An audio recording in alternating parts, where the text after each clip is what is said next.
Hello दोस्तों, मैं हूं अमित त्यागी और आज मेरे साथ जुड़ रहे हैं एक ऐसे कलाकार जिन्हें आपने ढेर सारी फिल्मों में देखा। और फिल्में ऐसी ऐसी, चाहे कहानी हो, परी हो, और हाल ही में बुलबुल हो। मेरे साथ है परमव्रता, जो सीधा कोलकाता से जुड़ गए हैं मेरे साथ। और अब इनकी एक नया प्रोजेक्ट आ गया जिसका नाम है टिकी टाका। तो आज हम परमव्रता से बहुत सारी बातें करेंगे इस बारे में। तो Param, welcome to our show. Thank you very much. Namaste. Thank you. नमस्ते, केमन आछे? কেমন আছেন? হ্যাঁ, ভালো আছি। Well, that was a good. So I'm a big fan of Bangla cinema. I love the language. You know, one Bangla is one बहुत-बहुत language which शुक्रिया। just it's so sweet like a Roshagulla. So मतलब Yeah. जब भी आपके performances चाहे हिंदी हो, बांग्ला फिल्में हो, बहुत सारा प्यार आपको दर्शकों से मिला है। तो अभी नया प्रोजेक्ट जो जी, आपका टिकी बहुत-बहुत शुक्रिया, टाका है, बहुत शुक्रिया। जी, जी। तो क्या है और इसमें क्या कमाल आप दिखाने वाले हैं?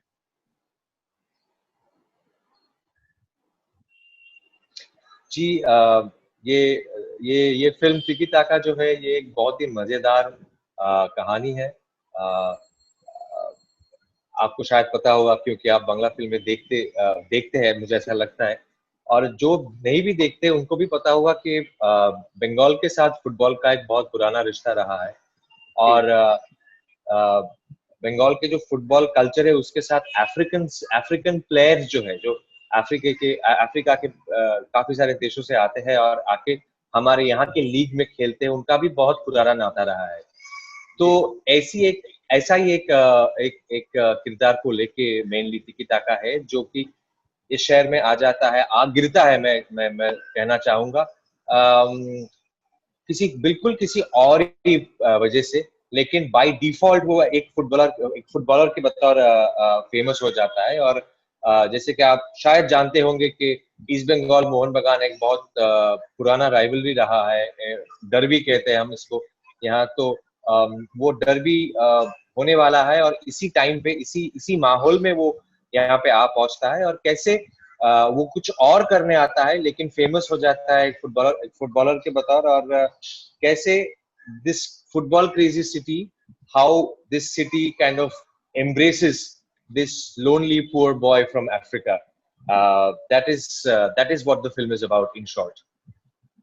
वैसे तो हमारे देश में लोग क्रिकेट से ज्यादा ऑब्सेस रहते हैं, लेकिन फुटबॉल बहुत कम लोग जानते हो कि सदियों पुराना गेम है। और बंगाल और फुटबॉल का, जैसे आपने बताया, काफी स्ट्रॉन्ग कनेक्शन है। तो कहीं ना कहीं डू यू थिंक कि ओवर द इयर्स थोड़ा हम लोग फुटबॉल को थोड़ा, इंडिया खासकर, क्रिकेट से ज्यादा प्रेम हो गया? What do you feel about cricket versus football? देखिए, क्रिकेट ऐसा एक गेम है जो कि हमको मिला, मतलब हमको हमारे कॉलोनियल जो लेगेसी है उसके जी। जरिए मिला हमको। और हम उसी को सेलिब्रेट करते रहे। I love cricket too. I have had my all my childhood icons were from cricket, from Sachin Tendulkar to Mohammad Azharuddin to Navjot Singh Sidhu to the everybody, to Zahir Khan. And yeah, but the thing is that as a game, I think I have liked football always. बचपन से मेरा एक बहुत करीबी नाता रहा है football के साथ। जी। और उसके लिए जिम्मेदार है शायद मेरे मेरे पापा, मेरे पिताजी, who जी। was very very passionate about the sport. और एक्चुअली फुटबॉल हमारे देश में पहले मतलब गरीबों की गेम माना जाता था। तो बाद में क्या हुआ, जी। सिर्फ वही कंट्रीज जो कि इंग्लैंड के कॉलोनी रहे हैं, यूनाइटेड हम्म। किंगडम के कॉलोनी रहे, उन्हीं में क्रिकेट सेलिब्रेट किया जाता है आज के दिन में। और फुटबॉल हो गया, बन गया है सारी दुनिया की गेम। मतलब जी। the whole world celebrates the beautiful game. That is the game of the whole world. तो I like cricket and football both, but I think that हाँ, कहीं तो मतलब फुटबॉल में शायद एज अ कंट्री हम आगे और थोड़ा जा सकते थे, लेकिन वो हुआ नहीं है। लेकिन इंडिया पिछले एक दशक में मैं कहूंगा कि India has done better than what it used to do before in football. We have some great players and our FIFA ranking has also improved. आने वाले दिनों में शायद एक ना एक दिन तो हम वर्ल्ड कप खेलेंगे जरूर। ये मैं यकीन करता हूँ इसमें। मैं यही उम्मीद में मैं जीता हूँ। तो आपकी फिल्में आपको देखते ही मैं सीधा ना कलकत्ता टेलीपोर्ट हो जाता हूँ। चाहे कहानी के वो विजुअल्स हो जब आप व्हाइट ड्रेस में खड़े हो, चाहे जी। अभी चाहे बुलबुल में हो, आप बिल्कुल पुराना कॉलोनियल कलकत्ता उसमें, मतलब बंगाल दिखा, चाहे परी हो, मतलब सो कलकत्ता की ब्यूटी और परम बता, आई थिंक सिनोनिमस बन गए हैं। So I see you are the torch bearer of Calcutta's beauty and that vintage thing that you bring to the Bollywood. So I think I'm not complaining. what so what is the beauty of Calcutta? You know, I find the city very beautiful. मुझे लगता है कि मैं जैसे ना बिल्कुल 1950s या 40s में चला जाता हूँ, तो एक खूबसूरती और सिनेमा पे बहुत अच्छी लगती है कलकत्ता, जो हालिया फिल्में मैंने आपकी बताई जो. तो what is that beauty of Kolkata that India should watch? देखिए, कोलकाता का मतलब हमें ज्यादातर इंस्टेंसेस पे जो होता है कि हम कलकत्ता का मतलब कुछ टोकन समझ लेते हैं कि हावड़ा ब्रिज है, रसगुल्ला है, दुर्गा पूजा है, बिल्कुल वो सारे चीजें बहुत ही अहम हिस्सा है कलकत्ता के. लेकिन I think the beauty of Calcutta lies in its old world charm. जैसे one South American author long back had written that there is no beauty like dereliction.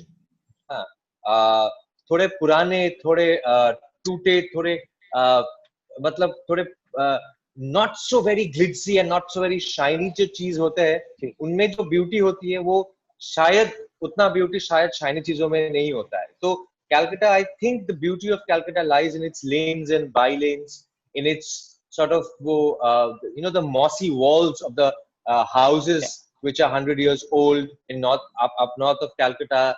The dingy lanes, the very idiosyncratic, अजीब और गरीब characters जो आपको मिलते हैं रास्ते पे, जो अभी भी शायद मतलब 21st century से नहीं लगते थोड़े मतलब 50-70 साल पुराने जमाने के हैं वो. आई थिंक ये जो नॉस्टैल्जिया है, ये जो ओल्ड वर्ल्ड है, कलकत्ता का मेन चार्म वही है.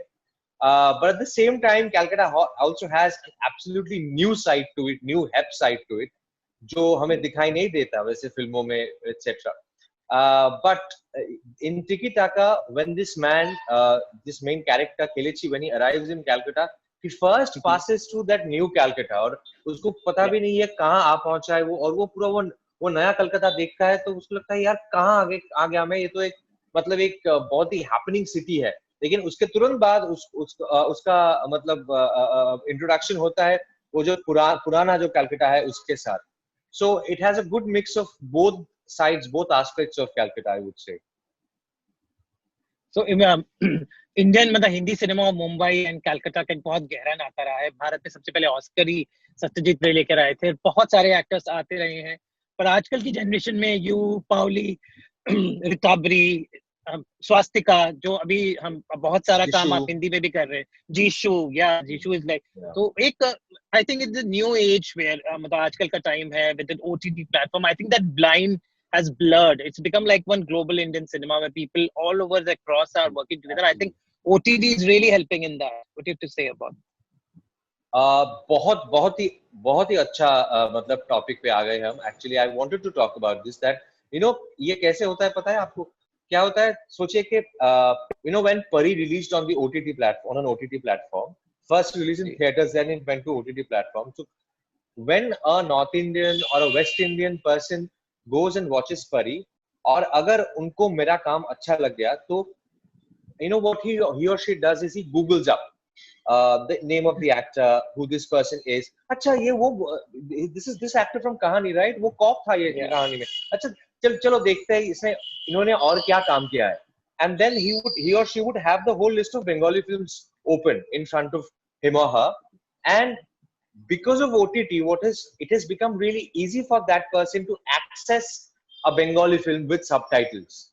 पहले क्या होता था? पहले अगर आप आपको अगर इंटरेस्ट भी थी किसी सो कॉल्ड रीजनल एक्टर में या रीजनल आर्टिस्ट में, आपको एक्सेस नहीं था कि हमें पता है कि ये बहुत सारी बंगाली फिल्म्स करते हैं ये, या फिर बहुत सारे मराठी फिल्म्स करते हैं, लेकिन देखे कैसे हम ये फिल्में, क्योंकि मिलती नहीं है ना ये फिल्में. लेकिन आज के दिन में because of OTT, that person can have immediate access to all these other films. And I get so many messages from non-Bengali viewers who have watched so many of my Bengali films with subtitles, even with Tiki Taka. Some of them actually yesterday, I think some of them went and watched Tiki Taka in the Bengali version, not in the dubbed Hindi version. So they went and watched the Bengali version with subtitles और उनके कुछ बंगाली दोस्तों के साथ. So, and I've been getting messages ever since. So yeah, I think the OTT platform has revolutionized the idea of कौन regional है, कौन national है. जी, I think that lines have blurred, but what has been your lockdown time, और अब आगे 2020 में क्या और कहाँ-कहाँ आप हमें देखने को मिलेंगे? कैसा रहा है कलकत्ता में? लॉकडाउन सिचुएशन इम्प्रूव हुई है? Is life changing? Lock unlock हो रही है जिंदगी? या लाइफ लाइफ तो बहुत ही बदल गई है। मतलब पहले 3 महीनों में तो हम बाहर निकल ही नहीं रहे थे, लेकिन I have been working since July actually. Okay. क्योंकि मैं since I do a lot of things, मैं एक्टर भी हूँ, मेरा एक खुद का प्रोडक्शन कंपनी भी है, मैं डायरेक्ट भी करता हूँ, तो uh, मुझे आदत नहीं है घर बैठने का। तो after a point I start getting very frustrated, and so I realized that I have to be very cautious. And as soon as the unlock started happening, मैं काम वापस से चालू कर दिया, while being very very precautious and very very careful. और मैं मेरे यूनिट में भी सबको बोलता रहता हूँ कि यार काम चालू हुआ इसका मतलब ये नहीं है कि आप कॉशन छोड़ दो, आप कॉशन को मतलब भगा दो जिंदगी से, ऐसा नहीं है। दोनों करना पड़ेगा, साथ साथ साथ आपको सावधान भी रहना पड़ेगा और आपको काम भी करना पड़ेगा। तो चलिए सब साथ मिलके बहुत सावधानी से काम करते हैं। तो that is what we have been doing. So now I think life is slowly going back to normalcy. Normalcy मतलब न्यू नॉर्मलसी, ऐसा नहीं है कि हम बिना मास्क के बाहर जा रहे हैं और पहले जैसे घुल मिल रहना है, नहीं वैसा नहीं है। Like I started 10-15 days ago, I started shooting for a Hindi series called Black Widows. It's also for okay. Z5. It's gonna come in December. Okay. It's a very, very, very, very nice idea. It's a remake of a Finland series, जो okay. कि कैलकाटा में shoot हो रहा है अभी। और okay. उसके shoot पे भी हम मतलब रिहर्सल के टाइम पूरा मास्क में रहते हैं, और एक दूसरे को सुनाई देने में बहुत बहुत तकलीफ होती है, लेकिन कुछ चारा नहीं है। तो it's only during the takes that we take our masks off actually, and there are always bottles of sanitizers in our pockets. Whatever we touch, we are constantly rubbing our hands. So yeah, this is the new normal, but we will have to work, and we will also have to be very very careful. So दोनों को balance करके चलना पड़ेगा। तो thank you so much, धन्यवाद खूब खूब। बहुत अच्छा लगा आपके साथ बात करके, and I am really big fan of जी योर मुझे भी वर्क। Thank you.